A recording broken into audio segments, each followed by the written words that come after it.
To have passion in life is everything. What's your Everest? Oh, Is it yeah. that 200-inch buck? They just look so impressive when they're wide. Especially running away. Welcome to this week's episode of Eastmans Elevated. It's like a think tank for outdoor activity. Sounds exactly like my hunting. Just always thinking about it, always trying to evolve it and make it better. Here's your host, Brian Barney. Hey, this is Brian Barney, and you're listening to Eastman's Elevated. So I talked about it a little bit on the last podcast, but we got the merge and the partnership all done, so we're now officially Eastman's Elevated. So make sure to drop them a line if you like what you're hearing on here and like what you're hearing on the podcast. Make sure to let them know and let them know you like the content we're putting out there. So this month at Eastman's, we've got the Gear Guide going on. Gear Guide was in your last magazine. We got a bunch of subscription deals and video deals, stocking stuffers, a bunch of cool logo gear, so check that out. You can also get to it on the website, Eastman's website, and then click on the banner up at the top. So this week we have on Travis Nowotny.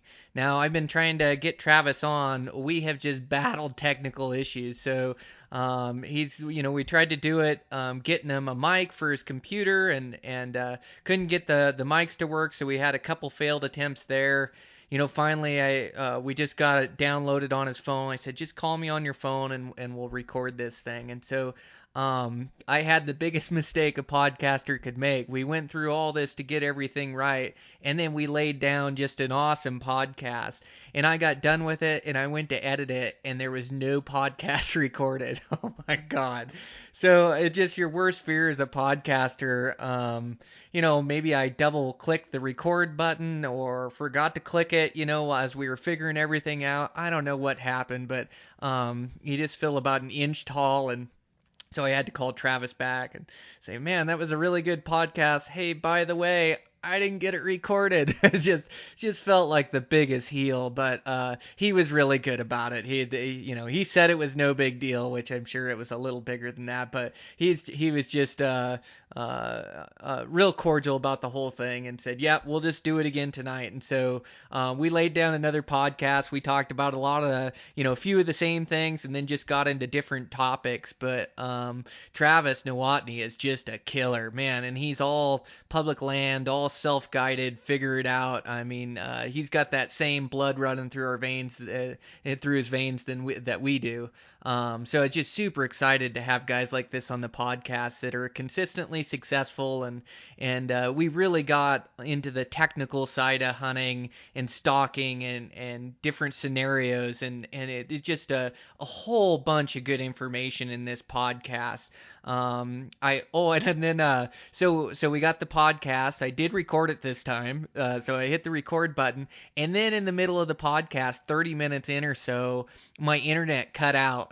Totally disconnect from Travis, and then so kind of lost our train of thought there, but you'll hear in the middle where it kind of cuts out, and we pick right back up where we left off, and so we did get the whole podcast recorded. But man, oh man, I've had some technical issues fighting me here, but just like anything, you'll learn from experience, and I guess I had to mess up recording, eventually, and then learn from it. I only learned things the hard way, but did finally get it recorded. Awesome information on here. You guys are really gonna like it.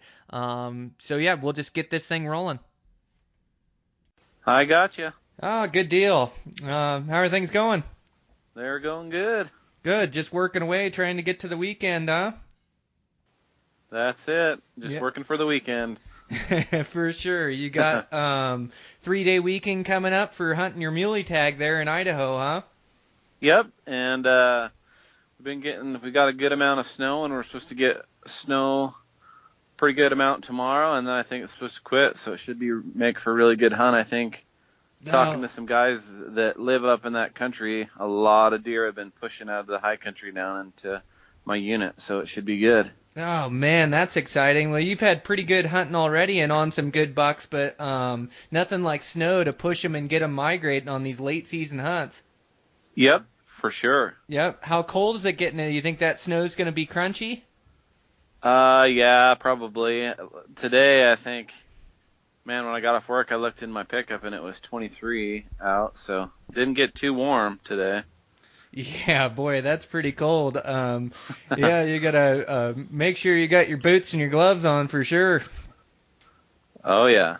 Yeah, yeah, that's that tough thing about snow. I know we've talked about it before, is that snow, it moves all those deer, but yeah, it gets crunchy where it gets tough to stalk in. So that's where you'd implement like you'd set up like close to a buck, or you'd get in striking distance, right? And then kind of wait for him to make a mistake. Yeah, I think that's would definitely be a good idea. Get in and, to make the final leg of the stalk in that crunchy snow, I just think it's going to be pretty difficult. But, another option would be wait until, if it wasn't cold all day, if, it was able to heat up a little bit and the snow softened up, or put on a pair of my stalking shoes just to muffle the sound that much better. So, Oh man, yeah, you got me a pair of those stocking shoes. I am so psyched on those things. It was such a, so it filled such a great niche in the hunting community. So you made these stocking shoes, Rimrock Stalkers, and you hit me up and told me that you were coming out with a pair and coming out with a pair on market, and so instantly had me talked into them. But they're as quiet as a wool sock, but your feet don't slip around in them. Man, your design, I like how long have you been working on the design of these things? it's about 3 years. I mean, from the original prototype. I actually got together with one of my friend's moms, Maria Held. She kind of just did it for a hobby, so I told her what I wanted to do, and we kind of came up with the first design, and then I actually would just keep modifying the same pair until, I thought I got it pretty figured out. So. Oh man, well, totally professional now. They don't look like so you made the prototype and now you've got somebody producing them because they're really well made. All the seams are done professionally. I mean, they look really good. So what it is it's like it's is it a Cordura outer shell, like a really good fabric on the outside? What is the fabric on the outside? It's an outdoor fabric that's just water resistant. It's just a super quiet. Like if you were to put it under the sink, water would just bead right off of it. And then on the inside, it's like a soft shell fleece. So, and then the bottom, it's actually 5 layers. It's soft shell fleece on the bottom with a backer, and then it's got 500 Cordura sandwiched in between another layer of soft shell fleece and backer. And that inner material there is just to protect you from, goat heads or cactus spines or that kind of thing, and it really just helps dull any kind of sharp object. So. Yeah, that's totally. Your feet hurt so bad when you're stalking around in wool socks, and these are just like a level above that, where it gives you protection on your feet, but you still have that connection and feel. And then it's like fleece on the bottom of it, and then I think the coolest thing with them is that you can lace them to your feet, and so everything laces up and zippers tight, and so now you can use them to stalk in steep terrain where wool socks, your feet slip from the wool sock, and so you can't get the grip once you get past a 30-40 degree slope, or it gets downright dangerous, and they slip on grass. But these things are made for the high country, and I know they helped me this season be totally silent. I'm pumped on them. I can't wait to use them in the late season and see what they do in the snow. In fact, I should test them around the house here in the snow just to see how they operate and what they do. But man, what a great product. Well, thank you. Yeah, that was the biggest push for it. I think a wool sock has always worked great, and they're super quiet. But I just think the need for stalking in steep country and having, you'd get away from the rollaway effect, and that way they just suck tight to your foot, and you can really precisely pick your way through whatever kind of obstacles you need to. And, another point is, how many times do you take off after a buck or a bull and you're in your socks, and then you end up a mile and a half away from your pack, because the bull decides he's going to get up and head towards the timber, or that buck decides to move his bed, and you're playing cat and mouse. You don't want to break away from the stalk and go back to your pack to get your boots, because that's always in the back of your mind. But that's was kind of the direction I was headed with that. So. Oh, that's a really good point. Yeah, so you can keep moving with the herd. You throw your throw your boots in your pack, and then you've got your stalking shoes on. And like an elk herd, where you may be stalking for a mile or two, you can just stalk in those things because they've got more padding, and more durable, and like you say, protect you a little bit more. Man, I'm just psyched on these things, and I bet in the last 3 years, I mean, you've done nothing but kill big animals the last 3 years, and the last 10, really. I mean, your social media is just filled with giant bucks that you've killed, and bulls and antelope and everything else. Super accomplished hunter, but what a great product for us Western bow hunters. That thing's just perfect. Yeah, I'm very glad I brought them to market. I think, I was a little hesitant at first, but it's good to see the need for them. There's obviously a void to fill there. So. Yeah, for sure. So you'll use your stocking feet on this late season hunt. Wear like a extra pair of wool socks underneath them for warmth or something like that. That's exactly right. That my first intentions weren't to have a late season stalker, but it definitely muffles the sound over a pair of boots. So it's definitely an improvement. Oh, I bet. Yeah, it's in the snow, like you say, I think they were meant for the early season mule deer, right? Where we've got to be so quiet and the stalks are so precise and so slow where you're picking every footstep. But then all of a sudden they work so good that it's like, why wouldn't you use them for everything else? They work for high country mule deer. Well, now I'm going to use them for elk, and now I'm going to use them for late season deer. So yeah, they just keep adapting and evolving into different hunts, I'm sure, as they do for me too. Yep, that's exactly it. So. Yep. So when you're getting ready to stalk, you throw these things on, a couple 100 yards. Do you throw them on when you begin your stalk? Where do you decide to set down your stuff, throw on your stalking shoes, and then do you ditch your pack most of the time, or do you keep it with you? Well, I guess it depends. If I was on a day hunt, I might pack my backpack just because it's smaller.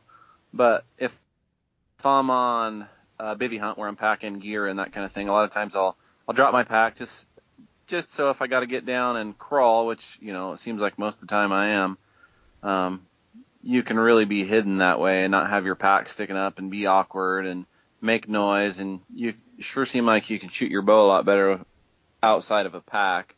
But as far as when I put my stocking shoes on, I think it really just depends on the terrain, but I would say the biggest thing for me is where, I drop my pack and throw on my stalkers is when I think there's a possibility of the buck, about the time I go into super stealth mode, the time that you're really going to be quiet, that's when I put them on. So I'll put them on, most of the time it's probably in that 200 to 150 yard range. Yep, that sounds about exactly like me. Like sometimes I'll stalk with my pack, and it seems like elk I'll hunt with my pack quite a bit more than deer. But even once I get into that last little stealth mode, that's about when I'm gonna put them on too, where I'm gonna set up for the stalk or set up for the kill. Most of the time, I like to ditch my pack because, like you say, you're just you're so much more nimble and athletic without your pack on. You can get lower in those folds, and you just feel a lot sneakier once you get the pack off, get your stocking shoes on, and then I'll throw maybe my headlamp in my pocket, my knife in my pocket. If it's that early high country mule deer, I'll throw, sometimes I'll even throw some granola mix, and then I've got like a little 10-ounce water bottle. And it's like a trail runner's water bottle, and it seals, and I'll throw that in my pocket as well. Because some of those early high country mule deer, sometimes you're waiting for 4 hours, 5 hours for them to stand up and give you a shot, or sometimes you just get like that little bit of dry grass in your throat. Have you ever got that? Why does that always happen when you're stalking a giant buck? Yeah, you're trying not to cough and you're in bow range. Yeah, right? That's just the worst. And so if you've got that little bottle of water, it seems like if you can just take a sip of that, sometimes that gets rid of that dry throat, where you don't feel like you got to cough when you're inside 50 yards on a 200-inch deer. Yeah, and I think you made a good point there as far as, you said that, a lot of times when you're hunting elk, you'll stalk with your backpack. The elk just seem to move so much more and cover so much ground. It's really hard to ditch your pack, and then next thing you know it, you're 2 miles from your pack, and then you got to peel away from the elk herd about the time, you could push a little harder and cut them off or something. So I think, keeping your pack with you on an elk hunt a lot of times is probably the better choice. Yeah, that's right. So you do. I mean, me and you both love that early season mule deer, and if we had to pick a species to hunt, it'd probably be mule deer. But we like all opportunities, I love hunting elk during the elk rut, as I know you do too. You did 2 elk hunts this year, right? You did a Montana hunt and then an elk hunt for elk. Yep. My elk hunting is usually when I'm done deer hunting, but I'm definitely not going to skip a year. So, like here in Idaho, I can hunt. They have the late season hunts and then the early season hunts.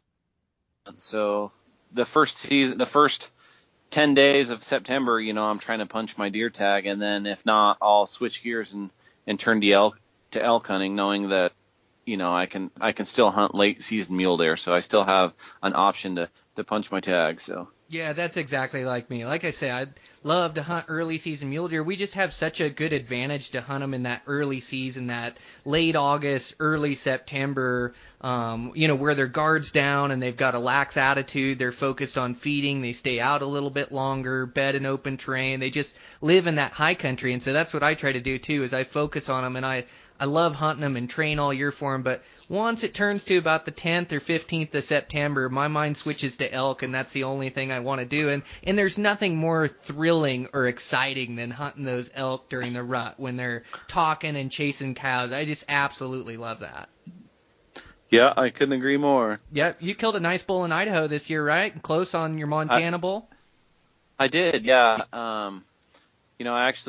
I punched my Idaho deer tag pretty early. I think it was like day 2, and so I really thought it would be a good year to hold out and really try and kill one of those 350 type bulls, and because I see them every year, and it's one of those things. If I had more time, and as the season went on, I hunted, and I passed up bulls, and I had a miss on a bull. I actually called this bull in. And he was a super nice bull, and I actually had my friend Austin Atkinson. He was right behind me with a video camera. But I called this bull in, and he comes up, and I mean, it's just he stops 25 yards chip shot, and I let loose, and I'm thinking this bull's going to tip over. He runs out, and I knew something was off a little bit, because as soon as I shot, like I didn't see my arrow hit, and it just made this big noise. Well, bull runs off. Long story short, I look down, and literally like 3 feet out of my bow, I hit a branch that I didn't see. There was a little jack pine right in front of me that had been raked by another bull, and I was on my knees, which was I should have just stood. But anyway, so I blew that opportunity, and I hunted hard, and it finally came down to it was my last day, my absolute last day, and a lot of time was wasted, because a couple of the spots that I really like to hunt early in the year, they didn't pan out. I mean, there's normally just a ton of elk and a ton of bulls and a ton of rut activity, and I literally couldn't even find an elk. So it was really, I was going to backup plan after backup plan after backup plan, so I was really hunting hard in unfamiliar country, so it just made it that much tougher. But anyway, I'd whittled it down to the last day, like I said, and I finally got a good bull that had bedded down in the sagebrush with a couple cows, and I circled the canyon, and I came up from above the bull, and the wind was right and everything, and I just stalked in just like I would a mule deer. I just kept creeping forward, and I kind of thought that they had left, and about the time that I thought that I should be seeing him, I saw his antler sticking up out of the sagebrush, and I slipped in there, and I got 59 yards, and I stopped at 59 yards because I noticed that the cows were half that distance. So the cows were about 25, 30 yards, and I was like, oh crap, because they had moved from where they were. And I was like, I just got to stay put and hope for the best. So I sat down, I got an arrow knocked, and I ranged the bull and everything ahead of time, and he was 59 yards. And anyway, as I was sitting there, I'd only been there 10 minutes. The wind started to get a little shifty, and I'm like, oh crap, I don't want to play this game, because if this bull smells me, he's gone. So I stood up, I came to full draw, and I had a cow call in my mouth, and I just started whining to him a little bit with the cow call, and he turns up, and as he hits his feet, I'd already punched it loose, and I just smoked this bull right tight to the shoulder, and he ran over the hill, and the cows ran with him, and I saw the cows go out the top, 2 minutes later, because it was quite a big canyon, but the bull didn't come out. And anyway, I never did see him go down or anything, and I actually went down and I couldn't find my arrow. I don't know what the heck happened to it, and I couldn't find any blood either, so I kind of just started walking in the direction that I thought that elk had went. And anyway, I saw his antler sticking up by the sagebrush there, and I was pretty stoked, because it was my last day, and I killed this bull at like 2:00 in the afternoons. So I was pretty proud of that bull. So Yeah, man, good for you. That's awesome. Yeah, there's so many questions I want to ask, but yeah, no, that was a beautiful 7-point. I didn't know that was a last day bull. yeah, How crazy. Sometimes being like a backcountry bow hunter or a public land bow hunter, our biggest asset is just perseverance, right? Just going out day after day, picking yourself up after a miss. And I think it's really good that you're honest and forthcoming about your miss, because you're such a successful bow hunter, and a lot of guys don't like to tell you about when they miss a bull or when they miss a big buck, but we all missed. And that's, I try to be really honest about my misses too, just so guys understand that failure is a part of bow hunting, and even how much you practice, as I know you practice nonstop diligently, and that was a slam dunk shot for you. It's like those little things get in your way, like a limb you didn't see, or a missed range was my problem this year. Work on my ranging game, but man, it's just about picking yourself up after a miss, and the quicker you can do it and get your mind right again, because instantly your mind tells you, you want to be down and go, gosh, I finally earned an opportunity. I've been working 10 days or 12 days for this just to get close. It finally happened, and it screwed up. I didn't get them. And so you'll almost get in this downer depression-like state where you don't even feel like going anymore. You figure, well, that's my season. I messed it up. But the quicker you can get over that and start pushing again and getting in country, and like you, covering different and new spots, couldn't find them in your old honey holes, just things change, or maybe it's a weird year, but that's a really good lesson learned. And successful bow hunters, the biggest thing we have in common is perseverance. We just keep going. yep, I absolutely agree. I think being persistent and being able to adapt was probably, my biggest asset on that hunt. The funny thing is, when I called that bull in, the bull that I missed, I knew better. So I sat down in front of this little tree that was raked by another bull this tree was right in front of me. And actually, as the bull was coming in, I was trying to crawl away from it because I knew it would be a problem. And then what happened? Then it literally, my worst nightmare, and I'm like, I knew better. Like, when I sat down, I told myself I should move. I've learned from previous experiences, don't get anything in your way. Set up in front of a tree, don't set up behind one. You feel like, especially elk hunting, when you're calling them, a lot of times you feel like you need to hide, and you don't really need to hide. You just need to pick a good spot, maybe in the shadow or off to, in front of something that's going to obstruct your outline, and just be still. They never see you. Yeah, that's totally. I hate it when I make a mistake and I know better. When I push a stalk and I know that the wind's wrong or the wind's shifty, or I just hate when I make a mistake and I know better and I know it's gonna bite me and then it happens. God, that's when I just kick myself, But it happens to all of us. Yeah, I was kicking myself bad because when I sat down, I saw that tree and I'm like, I need to move. And like I said, as the bull was coming, because we didn't realize he would turn and just come right then, he didn't act like he wanted to respond And I looked at Austin. I said, just follow me. So I dropped down, and he was about, at this time, he's probably 150 yards away.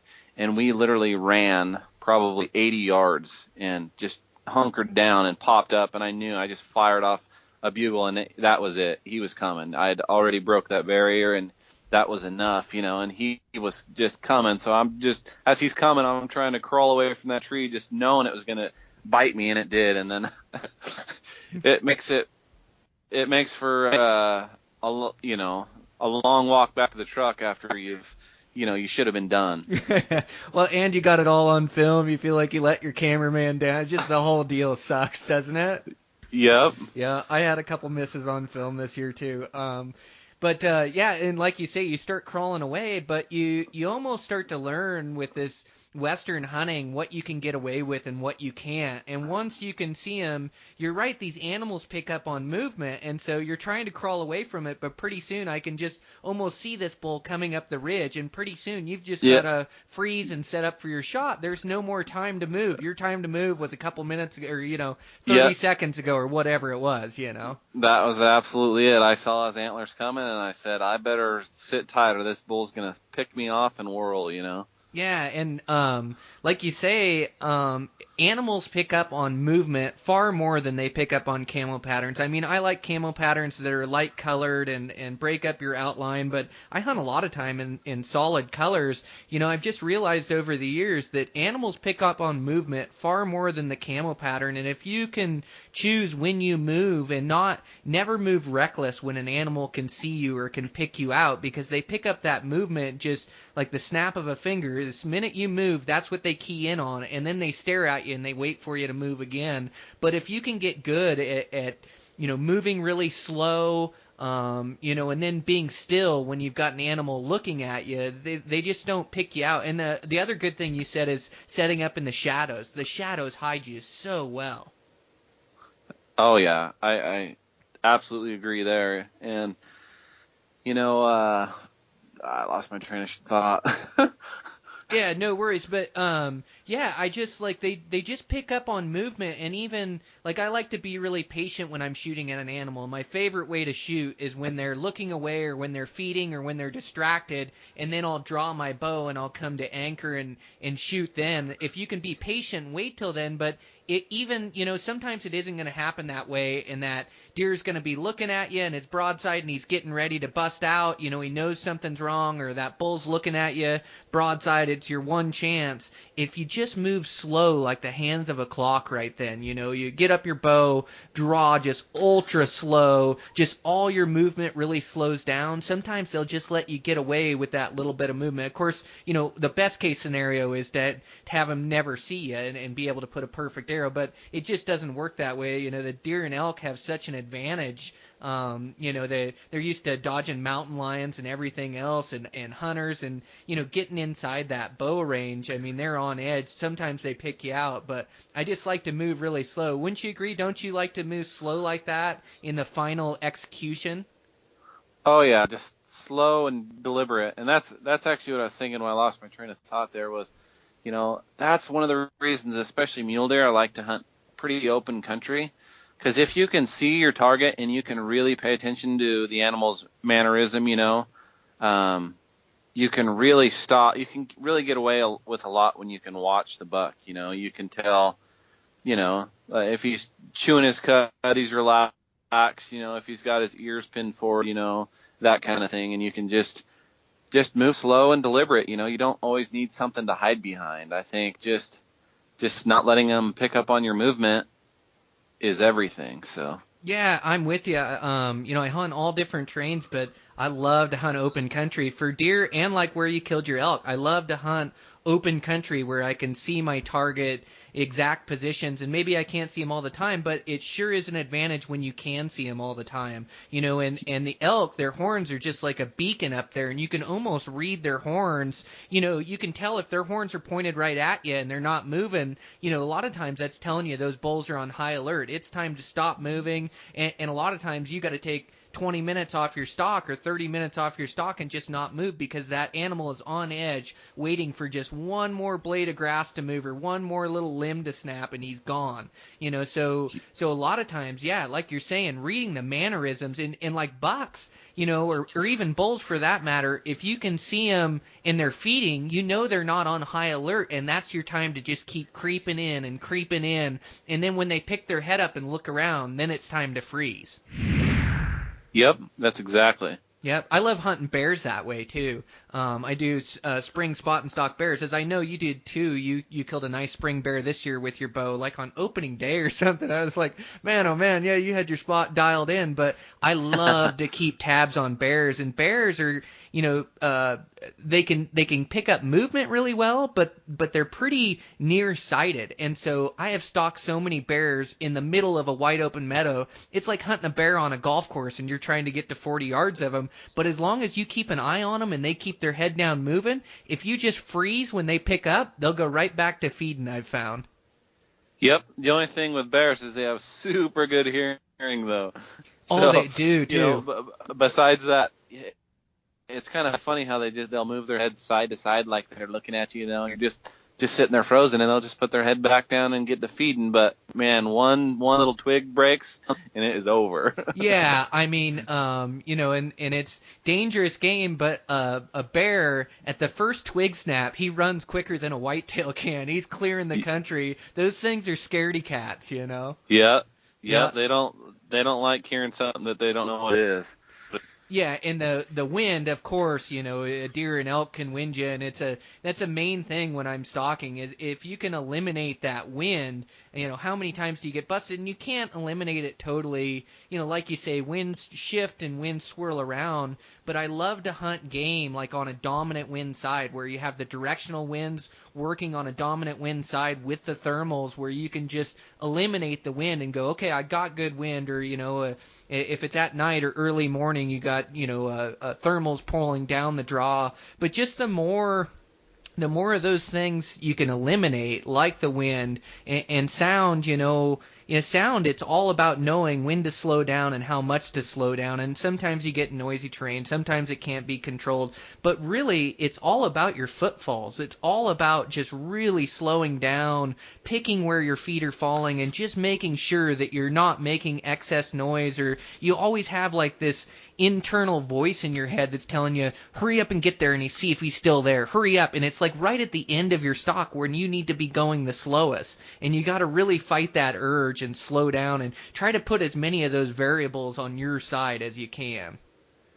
Yep. It's funny, that urge, it's like you've worked so hard to get within almost bow range, and you're almost there. Like you say, I don't know how many times I've experienced that same thing where you just want to go faster because you want to get it done, but that's the time, just like you say, that's when you really need to pay attention. You need to make sure that, if you can hear yourself stepping, then you're too loud. You shouldn't hear yourself. So yeah, exactly. No, you're right. I don't know how many animals I busted right there in those final moments where it's like, he should still be in that bed, but it's like I just want to hurry up and get there. I don't know what that urge is. I don't know if that's just the excitement getting to you or what. But yeah, so important. Like the closer you get, the slower you need to move, more deliberate you need to move.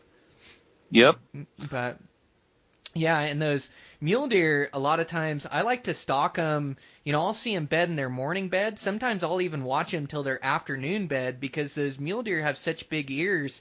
I like to use those directional winds to my advantage. The winds muffle your noise so much, and it seems to get more consistent, in that midday. So a lot of times I'll let that buck bed in his first bed in the morning at 10 o'clock, 11 o'clock, and I'll hold off to stalking, and I'll just watch him for an hour or two, and I'll let him change beds to a more afternoon bed. And by then, it seems like the winds are blowing a little bit harder, and the wind seems to mess with their hearing, with their ears. They've got those big ears, and it just seems to cover more of that sound. But it is so tough to stalk a buck when it's totally still out. Yeah, I absolutely agree with you there, especially mule deer. Like, you don't want too much wind because you don't want it to affect your shot, but a wind is one of the biggest keys, I think, to killing mule deer and being able to slip up on them, And just like you say, if you wait a little later in the day, it seems like that buck's a little more tired too. It always seems like in the mornings they're a little more alert, but once it starts to get, 10 o'clock and beyond, that's when you catch them nodding off with their antlers. They're just sitting there flicking their ears, and man, I absolutely agree that I think that's just a much better time, Yeah, you're versus right. taking off after a buck and having him be more alert for one, not having consistent winds, because the wind, it seems like as the thermals are changing and the valley floor is heating up, it's just that much more to go wrong. So Man, you're so right. And you're right about like in that afternoon where they seem to get almost working against us. It kind of cut out there in the middle of our recording. But I got everything saved and got everything back up online. I just had to restart things. I think I lost my internet there or something. yeah, them technical difficulties seem to get us. Yeah, we've had a real problem getting this done, getting things recorded. And now that was in the middle of our recording, but no worries. I got it recorded, and then it's recording again here. So I'll just have to do some fancy editing, which I'll probably be pulling my hair out. But we're back online. So, well, yeah, we kind of lost our train of thought, but we were just talking about mule deer closing in, and you had just made a really good point about those deer's guard being down in the middle of the day. And you're right. As it gets later in the day, that's when they do their sleeping, or when they're not so alert looking for danger. They get like almost lulled into not paying as much attention, it seems like, and that's when you want to strike. Yep, I absolutely agree with that. Yeah, for sure. And it seems like it's just experience teaches you so much about stalking, doesn't it? It teaches you everything you need to know. You just need to make a bunch of mistakes. Yep.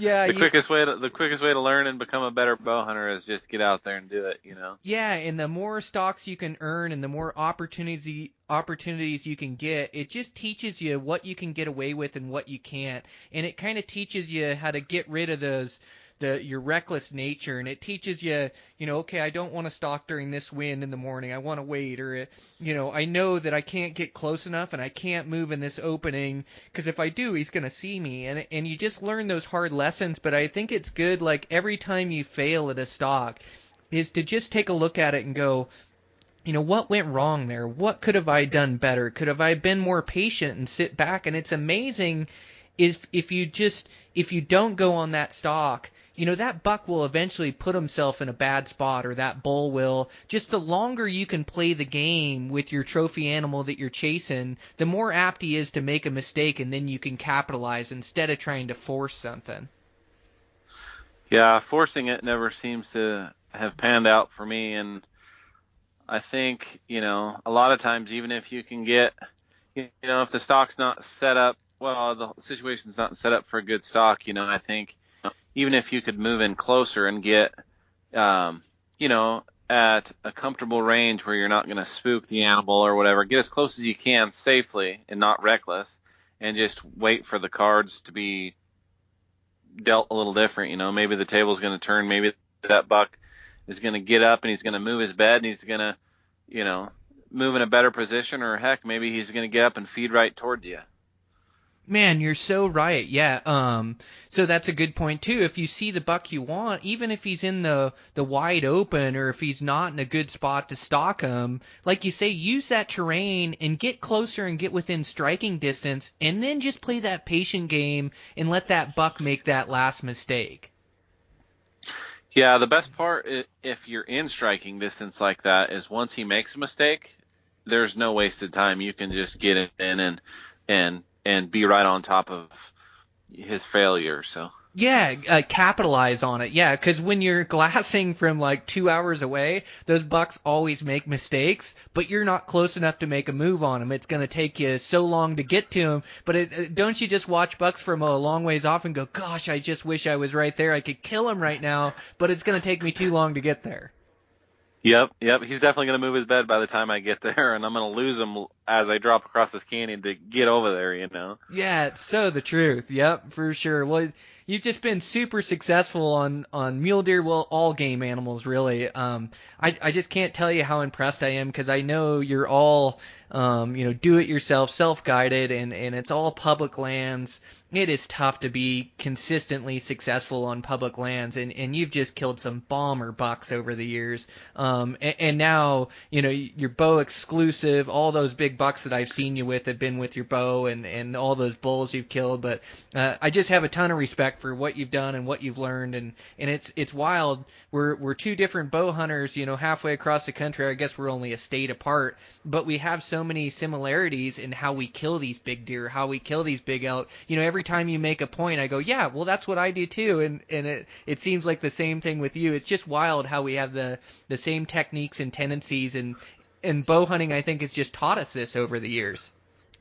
Yeah, I think you're right. I just think, trial and error and remembering those little things that have made you successful over the years, I mean, just by sitting back and analyzing when a stalk goes wrong and see what you went wrong and try to learn for next time, it's just like when I called that bull in, I knew not to sit in front of that tree because I knew earlier in my hunting career, I sat behind a tree and ended up blowing an opportunity because I put myself in that situation, and I learned and I should have moved on, but I didn't, A lot of times, just like with the wind, you're like, it's your only option and the wind is probably bad. So you force it. Well, then what do?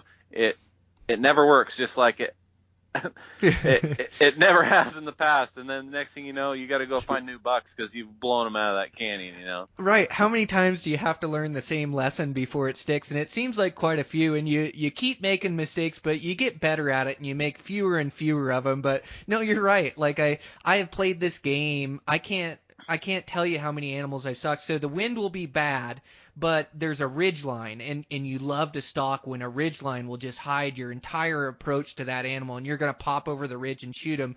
And maybe it's just like a quartering bad wind, it's blowing over the ridge, but maybe it's kind of blowing left or right, and you just think, well, that buck or that bull is going to be down below off that ridge. The thermals, it's going to carry my scent off that ridge. And even though the wind's just a little shaky, I'm going to go for it because I know I can get there without him knowing that. And I'm going to pop over the top. I think my scent's going to carry off, or I think I can play low on the ridge and have it carry. And I can't tell you how many times I've screwed up that stalk to where now I just finally know better. It's like even if he's in the perfect spot, if the wind isn't right, you're not going to kill him.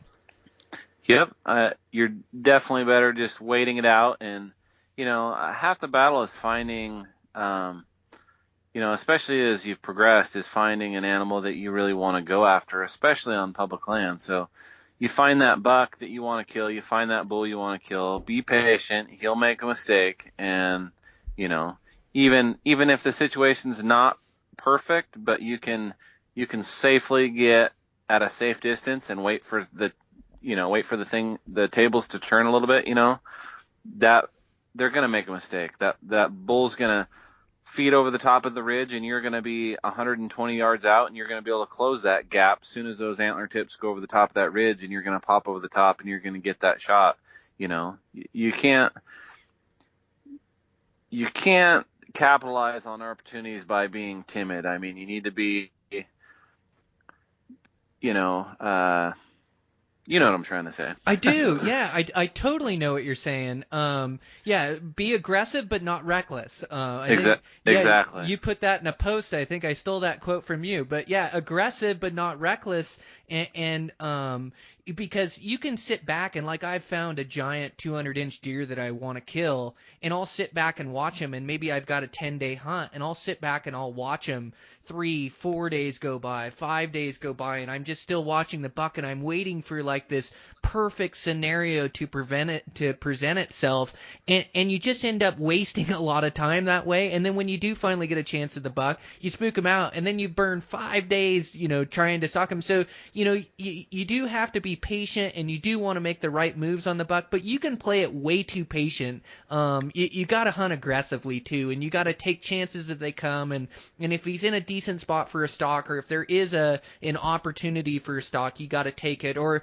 I like your approach too, where you stalk in and you get in close and you wait for maybe the buck to make a mistake or things to move, or you try to guess where he's going to come out feeding that night and maybe set up on that feeding feature. You just try to be playing the game and make sure you're not being too patient, because you'll never kill a buck if you don't try to kill him. Yep. Yep. Have you played things too patient before, when you found a giant deer and you're almost afraid to make a mistake and you almost play him too patient? I've done that a lot. It seems like, especially if it's a super giant, it's like I put that buck up on a pedestal, like it's this impossible thing to kill, and it seems like a lot of times I put this added pressure on myself, which just makes the whole matter a lot worse. If looking back on a lot of especially the bigger bucks that I've found, I think if it's not, just like you say, you're afraid to blow that deer up, so you're not stalking aggressively. And I think it's just a happy medium where you need to be aggressive, but you need to be patient and not reckless. That's exactly it. So. Yep, it's a fine line, isn't it? Well, and you cross it different ways. Sometimes you're too passive and sometimes you're too aggressive, but it's a happy medium. It's a fine line that you got to try to find. And like you say, those big bucks, when you find them, you just got to go hunt, like a fighter's meant to fight, and he does his best work when he's in the middle of the fight. And me, I do my best work when I'm hunting and I'm trying to kill that buck, and so, yeah, you just got to get in the hunt. And like you say, never recklessly. If things aren't right, you have to wait, and you may have to wait a day on them or whatever, but I very rarely now will wait more than a day or two to stalk a buck. If he's there, I'm going to wait for the opportunity, wait for it to present itself, but I'm going to try to kill him. Yep. Yeah, and a lot of times, especially if you're sitting back and you think that it's not a good opportunity, maybe you think the lay of the land, you're not going to be able to approach that buck, it's in the wide open. Well, you close that gap, well, next thing you know, there's a low rise right there that you can get behind, and maybe the wind isn't what you're thinking it was, so. Yeah, it can be different on the other side of the hill or over a ridge, or, where it can be doing different things once you get over there. And like you say, things change. The buck gets up and he moves, and, if you're across the draw and you're not in striking distance, he can get up and move to a perfect position, where if you're there and on him in striking distance, just like we talked about, then you can capitalize when he does make that mistake. Yep. Yep. And one thing, I think it really just helps you feel like you're a part, you're involved, when you just sit back, it just seems like you're like, gosh, I'm just watching this deer, but you get in a position where, in striking distance, where you can safely, wait it out and maybe wait out his feeding route, or maybe that buck's going to move his bed and go into a better position. At least that way you feel more involved. Yeah, you're in the hunt. Yeah, that's absolutely right. Yep. Yeah. So when you're trying to find bucks or bulls, and I know it's kind of different, depending on which species you're hunting. But what approaches do you take to hunt animals? I mean, I know, you're getting off the roads and putting in miles like I am, and you're trying to find these basins where people aren't going to. But do you like to set up like on a single vantage point, or do you like to move throughout the day? Do you set up in the morning and then cover country, or what's a typical day of hunting for you? And I know it differs between which season it is, but I'm just wondering, like, what's your approach to locating, big animals or finding animals? I would say, the first thing I'm going to do is get on Google Earth and find some areas that I think are bucky to me, and then I'm going to travel mainly by ridgeline and get up where I have good vantage points, and I can see in all them basins and all them avalanche chutes and cuts where them bucks are going to be. And, especially early season, those bucks are going to be in the more open country. So, you're going to be glassing in the high sagebrush, the tops of the basins where there's, some scattered pine trees, that kind of thing, where there's a good bedding area, and, just covering country and just really letting my glass do the work. Yep. So you'll pick out drainages that you want to look at, and then you focus on getting to those drainages and looking in those things in the morning, and you're looking at your best buckiest spots, when they're moving in the morning and trying to catch them in there. And it may be, one vantage point that you've scoped out in a basin that's going to give you the best vantage point, but it may be like the top of the rim where you'll peek over in one spot and look, and maybe you don't see what you're looking for. Maybe you see one, and then you'll tuck back over, go down the ridge, pop over in another spot, look at that drainage. At least that's kind of how I go about it. Sounds like that's how you do too.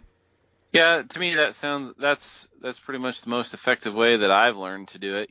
Other than, you know, unless I'm hunting out of state, I've usually put a lot of time in early so I know where those deer are going to be. And, I know their habits. I know where they're feeding. I know their bedding areas, that kind of thing. But out of state, it's you can't always go down there and spend a bunch of time scouting, or maybe you don't make it in there at all. So just finding an area and covering country and using your glass and just hunting smart and effectively, I think, is the highest success for sure. Well, and it's the same thing as we were talking about stalking, where experienced stalking is king. Well, the same thing goes for locating deer and locating elk. It's almost like this feeling or instincts you have, right? And so I love being on a master vantage point where I can just see the world, where it's like, I don't need to move from this spot. I'm going to see deer here. But you kind of get to a vantage point and you look and you kind of dictate how long you sit there and when you're going to move by kind of what you're seeing, how many deer you're seeing. Maybe you do start to pick out bucks and you go, man, this is a bucky basin. I'm going to sit right here and look it over. Or maybe you see a few smaller ones or a group of smaller bucks and you look around for a while and give it a half hour, give it 40 minutes, don't see what you're looking for.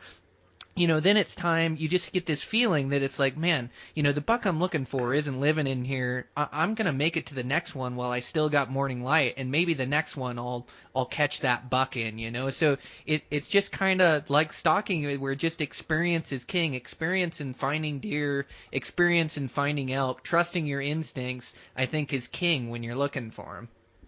Yep. I it's funny. A lot of guys seem to be really technical on how they do things. I'm going to glass this basin at this time and I'm going to do that. I don't always seem to go off that approach. It's just like Google Earth. I don't have any magic recipes. I get on there and I find areas that I like and areas that I think will hold deer. And then, it's just putting in the footwork and covering country and just just being smart about it. Yeah, and some of those spots pan out, and some of them don't, right? You pick out all Yep. these spots on Google Earth, and that look good, and sometimes the spot you thought was the best isn't, but just over the ridge is where the buck's like. But again, it just comes with experience. In Google Earth, guys want to know what to look for, and there's certain traits you look for in certain country, whether it's open, bold basins, glacial fed valleys that grow good green grass, maybe it's cover, certain ridge lines going down, whatever it is, there's a bunch of things to look for. But again, it's kind of just experience of picking these spots, going into those areas, finding deer, and then once you start to find deer in an area, that's where Google Earth really starts to pay dividends, because then you can transpose, that east slope with that, with the way that basin lays out and the cover there. You can look 2 ridges down and you'll see that same thing and go, well, there was bucks there. There's got to be bucks 2 ridges over. And so again, it's just experience, scouting and getting in there, finding bucks, and then transposing what you learn into more country. Yep. I absolutely agree there. I also think, just being able to, or just being willing to adapt, if you're not finding what you're looking for, cover country and just be willing to move from backup plan to backup plan. I think if you put all your eggs in one basket and go into an area and you just think, right off the bat, you're not seeing what you're wanting to see, and you covering country and the critters just aren't there, it's probably in your best interest just to pick up and go to plan B. Maybe that's hiking back to your pickup and moving a whole mountain range. Oh, you're so right. Yeah. Backup plans, having a plan does so much for your mindset, because it's like when you get on these hunts, they always seems like they're tougher than you expect. Even if you have them scouted or whatever the case is, it's always going to throw hurdles in front of you. And if you don't have a backup plan or something to go to, all of a sudden your confidence is rattled and you're rattled, and it's easy to give up at that time. Where you're right, if you've just got plan A, plan B, plan C, plan D, and you've got a couple of those spots scouted or at least looked at them on maps, you know where your access points are. If you can know a next plan, well, then I can just keep my feet moving and I can go to the next plan and go look for deer in there, and eventually one of those spots is going to pan out. Yep. Yep, for sure. Well, yeah, thanks a bunch, Travis. Like I say, I got to edit these things together and get everything done, but I think we finally did it. We got a podcast done, even with the internet interruption, but I just can't tell you how much I appreciate it. Like, guys like you is the reason I started this podcast, and just visiting with you, I learned so much, so, I know our listeners are too. Like I say, I'm just thrilled to have these conversations with you and love to have you on again. I know you got just a couple more weekends for that Idaho buck, so I'm pulling for you down there. Make sure you get an arrow in a good one. Well, I'll be giving it all I have, so I appreciate you letting me come on the podcast and chat a little bit. It's always nice to sit back and talk hunting. So Yeah, for sure. And again, for everybody out there, those rimrock stalkers, those things will make you a better stalker. Those things are just unbelievable. I know I love my pair, and I'm going to kill a bunch more deer than the ones that I have, and I know you will too, but it's a great product. Go check it out. It's rimrock stalkers. And then where can guys find you? Instagram, the best place to find you? yeah, Instagram's probably the best place. Just Travis_Nowotny. Or if you're interested in my stock and shoes, you can check them out at rimrock.com, which is RIMROK. And yeah, I'm on Facebook as well. So. Yep, right on, man. Well, yeah, thanks again.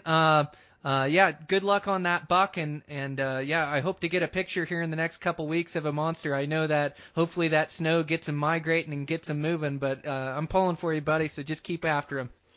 Thanks a lot, Brian. Yep. All right. We'll talk to you later. Bye. We'll talk to you later. Bye.